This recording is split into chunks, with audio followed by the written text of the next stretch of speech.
ሰላም ሰላም ፈተዋትን ክብራንን ኣብ መላእ ዓለም ትርከቡ ናይ ቻናለይ ቤተሰብ ብዘለኹምዎ ሰላምኩም ብዝሕተረፍ ይበለለይ ደቂ ዓበይቲ ወይ ማዕረይ እንኳዕ ድማ ናብ ቻናለይ ብሰላም መጻኹም ናይ ሎማዓንቲ ቪድዮና ዝኸውን ከዓኒ ከምቲ ልሙድ ዕለታዊ ሸርፊ ብጸሊም ዕዳጋ ወይ ከዓ ብሓዋላ ኢሉ እውን ብናይ ኢትዮጵያ ንግዲ ባንኪ ከምኡ እውን ብልዕል መጠን ዘሽርፋ ናይ ግሊ ባንክታት እንመን ንዝብል ሓቢርና ገሬና እስካዕ ቪድዮ ፍጻመ ንኽትከታተሉ በአኽብሮት ይዕድም። ንቻናለይ ሓደሽቲ ዝኾንኩም ሰብስክራይብ ነባራት ዝኾንኩም ከዓ ላይክ ሸር እናገበርኩም ንኽታበረታትዑኒ ብትሕትና ኢላዎም በኣርከስ ሎማዓንቲ ታሕሳስ 27 ወይ ከዓ ጃንዋሪ 5 ዝርዝር ሃገራት ከምኒ ኣሜሪካ ዶላር፣ ዩሮ፣ ስዊስ ፍራንክ፣ ካናዳ ዶላር፣ ኣውስትራሊያ ዶላር፣ ቻይና ፓውንድ ስተርሊንግ፣ ኩዌት፣ ዩናይትድ አረብ ኤምሬት ድርሃም፣ ስዑድ ዓረብ ሪያል፣ ኦማን፣ ጆርዳን፣ ባህሬን ወዘተ ዝበል ኢና ከረይ ሰናይ ጻንሒት። በመጀመሪያ እንሪኦ ናይ አሜሪካ ዶላር ይኸውን። ሓደ ናይ አሜሪካ ዶላር ብናይ ኢትዮጵያ ንግዲ ባንኪ 151 ቅርሺ ነጥቢ 60 ሳንቲምን ክሸረፍ ከሎ 100 ዶላር 15,160 ክሸረፍ ውዒሉ ኣሎ። ዶላር ብናይ ወጋገን ባንኪ 152 ቅርሺ ነጥቢ 95 ሳንቲምን ክሸረፍ ከሎ 100 ዶላር 15,295 ቅርሽን ክገዝእዎ ውዒሎም ኣለዉ። ዶላር ብናይ ኢትዮጵያ ብላክ ማርኬት ወይ ከዓ ብሓዋላ 185 ቅርሺ ነጥቢ 89 ሳንቲምን ክሸረፍ ከሎ 100 ዶላር 18,589 ቅርሽን እናተገዝአ ውዒሉ ኣሎ። ቀፂልና እንሪኦ ዩሮ ይኸውን። ዩሮ ብናይ ኢትዮጵያ ንግዲ ባንኪ 176 ቅርሺ ነጥቢ 51 ሳንቲምን ክሸረፍ ከሎ 100 ዩሮ 17,651 ቅርሽን ይመጸሎ። ዩሮ ብናይ ወጋገን ባንኪ 180 ቅርሺ ነጥቢ 32 ሳንቲምን ክሸረፍ ከሎ 100 ዩሮ 18,032 ቅርሽን እናተገዝአ ውዒሉ ኣሎ ማለት እዩ። ዩሮ ብናይ ኢትዮጵያ ብላክ ማርኬት ወይ ከዓ ብሓዋላ 217 ቅርሺ ነጥቢ 21 ሳንቲምን ክሸረፍ ከሎ 100 ዩሮ 21,721 ቅርሽን ክሽረፍ ውዒሉ ኣሎ ማለት እዩ። ቀፂልና ንሪኦ ናይ ስዊዘርላንድ ፍራንክ ይኸውን። ናይ ስዊስ ፍራንክ ብናይ ኢትዮጵያ ንግዲ ባንኪ 184 ቅርሺ ነጥቢ 99 ሳንቲምን ክሸረፍ ከሎ 100 ናይ ስዊስ ፍራንክ 18,499 ቅርሽን ይመጸሎ ማለት እዩ። ናይ ስዊስ ፍራንክ ብናይ እናት ባንኪ 192 ቅርሺ ነጥቢ 65 ሳንቲምን ክሸረፍ ከሎ 100 ናይ ስዊስ ፍራንክ 19,265 ቅርሽን እናተሸረፈ ውዒሉ ኣሎ። ናይ ስዊስ ፍራንክ ብናይ ኢትዮጵያ ብላክ ማርኬት ወይ ከዓ ብሓዋላ 234 ቅርሺ ነጥቢ 16 ሳንቲምን ክሸረፍ ከሎ 100 ናይ ስዊስ ፍራንክ 23,416 ቅርሽን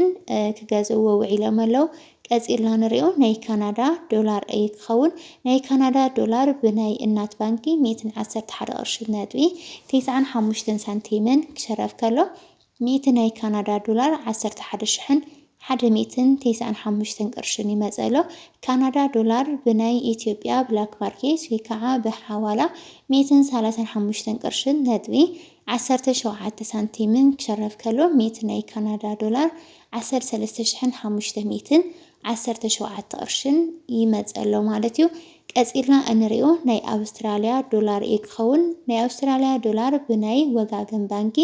101 ቅርሺ ነጥቢ 92 ሳንቲምን ክሸረፍ ከሎ 100 ናይ ኣውስትራልያ ዶላር 10,192 ቅርሽን ይመጸሎ። ናይ ኣውስትራልያ ዶላር ብናይ ኢትዮጵያ ብላክ ማርኬት ወይ ከዓ ብሓዋላ 124 ቅርሺ ነጥቢ 21 ሳንቲምን ክሸረፍ ከሎ 100 ናይ ኣውስትራልያ ዶላር 12,421 ቅርሽን ይመጸሎ ማለት እዩ። ቀፂልና ንሪኦ ናይ ቻይና ዩሃን ይኸውን። ናይ ቻይና ዩሃን ብናይ ኢትዮጵያ ንግዲ ባንኪ 21 ቅርሺ ነጥቢ 06 ሳንቲምን ክሸረፍ ከሎ 100 ናይ ቻይና ዩሃን 2,106 ይመጸሎ። ናይ ቻይና ዩሃን ብናይ ወጋገን ባንኪ 21 ቅርሺ ነጥቢ 82 ሳንቲምን ክሸረፍ ከሎ 100 ናይ ቻይና ዩዋን 2182 ቅርሺ ይመጸሎ ናይ ቻይና ዩዋን ብናይ ኢትዮጵያ ብላክ ማርኬት ወይ ከዓ ብሐዋላ 26 ቅርሺ ነጥቢ 60 ሳንቲምን ክሸረፍ ከሎ 100 ናይ ቻይና ዩዋን 2660 ይመጸሎ ማለት እዩ ቀጺልና ንሪኦ ናይ እንግሊዝ ፓውንድ ስተርሊንግ ይኸውን ናይ እንግሊዝ ፓውንድ ስተርሊንግ ብናይ ኢትዮጵያ ንግዲ ባንኪ 198 ቅርሺ ነጥቢ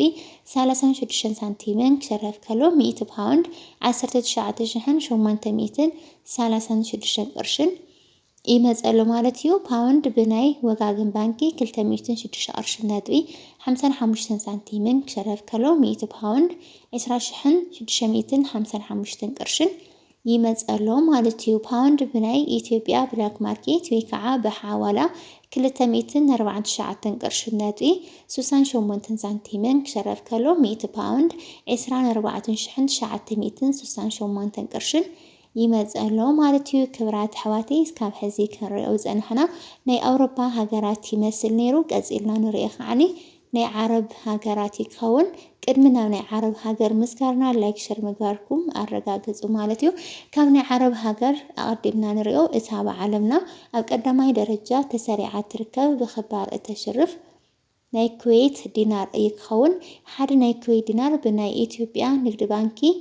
484 ቅርሺ ነጥቢ 60 ሳንቲምን ክሸረፍ ከሎ 100 ናይ ኩዌት ዲናር 48460 ይመጸሎ ማለት እዩ ናይ ኩዌት ዲናር ብናይ ኦሮሚያ ባንኪ 495 ቅርሺ ነጥቢ 90 ሳንቲምን ክሸረፍ ከሎ 100 ናይ ኩዌት ዲናር 49590 ይመጸሎ ናይ ኩዌት ዲናር ብናይ ኢትዮጵያ ብላክ ማርኬት ወይ ከዓ በሐዋላ 604 ቅርሺ ነጥቢ 83 ሳንቲምን ክሸረፍ ከሎ 100 ናይ ኩዌት ዲናር 3483 ቅርሽን ይመጸሎ ማለት እዩ ቀጺልና ንሪኦ ናይ ዩናይትድ አረብ ኤምሬት ወይ ከዓ ናይ ዱባይ ድርሃም ናይ ዱባይ ድርሃም ብናይ ኢትዮጵያ ንግዲ ባንኪ 41 ቅርሺ ነጥቢ 26 ሳንቲምን ክሸረፍ ከሎ ሽሕ ናይ ዩናይትድ አረብ ኤምሬት ድርሃም 41026 ቅርሽን ይመጸሎ ናይ ዱባይ ድርሃም ብናይ አዋሽ ባንኪ 43 ቅርሺ ነጥቢ 95 ሳንቲምን ክሸረፍ ከሎ ሽሕ ናይ ዩናይትድ አረብ ኤምሬት ድርሃም 43095 ቅርሽን ይመጸሎ ማለት እዩ ናይ ዱባይ ድርሃም ብናይ ኢትዮጵያ ብላክ ማርኬት ወይ ከዓ በሐዋላ 50 ቅርሺ ነጥቢ 62 ሳንቲምን ክሸረፍ ከሎ ሽሕ ናይ ዩናይትድ አረብ ኤምሬት ድርሃም 50,062 ቅርሽን ይመጸሎ ማለት እዩ ቀጺልና ንሪኦ ናይ ስዑዲ ዓረብ ሪያል ይኸውን ናይ ስዑዲ ዓረብ ሪያል ብናይ ኢትዮጵያ ንግዲ ባንኪ 40 ቅርሺ ነጥቢ 41 ሳንቲምን ክሸረፍ ከሎ ሽሕ ናይ ስዑዲ ዓረብ ሪያል 40,041 ቅርሽን ይመጸሎ ማለት እዩ ናይ ስዑዲ ዓረብ ሪያል ብናይ አዋሽ ባንኪ 43 ቅርሺ ነጥቢ 46 ሳንቲምን ክሸረፍ ከሎ ሽሕ ናይ ስዑዲ ዓረብ ሪያል 43,046 ቅርሽን ይመጸሎ ማለት እዩ ናይ ስዑዲ ዓረብ ሪያል ብናይ ኢትዮጵያ ብላክ ማርኬት ወይ ከዓ በሐዋላ 49 ቅርሺ ነጥቢ 55 ሳንቲምን ክሸረፍ ከሎ ሽሕ ናይ ስዑዲ ዓረብ ሪያል 49,055 ቅርሽን ይመጸሎ ማለት እዩ ደቂ ዓበይቲ ወይ እንግዲህ ንስኻትኩም ክንደይ ትሕውልዎ ኣለኹም ንዝል ንስኻትኩም ኣብ ኮሜንት ሓበሬታ ተወሃቡ ማለት እዩ ቀጺልና ንሪኦ ናይ ኦማን ሪያል ይኸውን ናይ ኦማን ሪያል ብናይ ኢትዮጵያ ብላክ ማርኬት ወይ ከዓ በሐዋላ 482 ቅርሺ ነጥቢ 46 ሳንቲምን ክሸረፍ ከሎ 100 ናይ ኦማን ሪያል 48,246 ቅርሽን ይመጸሎ ማለት እዩ ቀጺልና ንሪኦ ናይ ጆርዳን ዲናር ይኸውን ናይ ጆርዳን ዲናር ብናይ ኢትዮጵያ ብላክ ማርኬት ወይ ከዓ በሐዋላ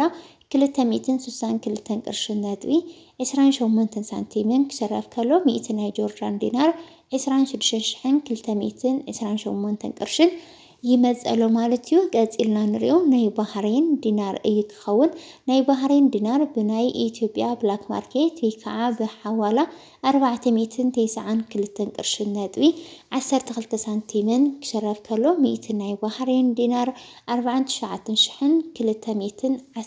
ቅርሽን ይመጸሎ ናይ ሎማዓንቲ ዕለታዊ ሸርፊ ታሕሳስ 27 ወይ ከዓ ጃንዋሪ 5 ከምዚ ይመስል ነይሩ እስካብ ቪድዮ ፍጻመ ንስተኸታተልኩምኒ ካብ ልብና መስገንኩ እየ ላይክ ሸር ሰብስክራይብ ምግባርውን ከይትርስዑ ሓሳብ ሬተኹም ኣብ ኮሜንት ጽሓፍለይ ደቂ ዓበይቲ ወይ ሰሰናዩ ባይ ባይ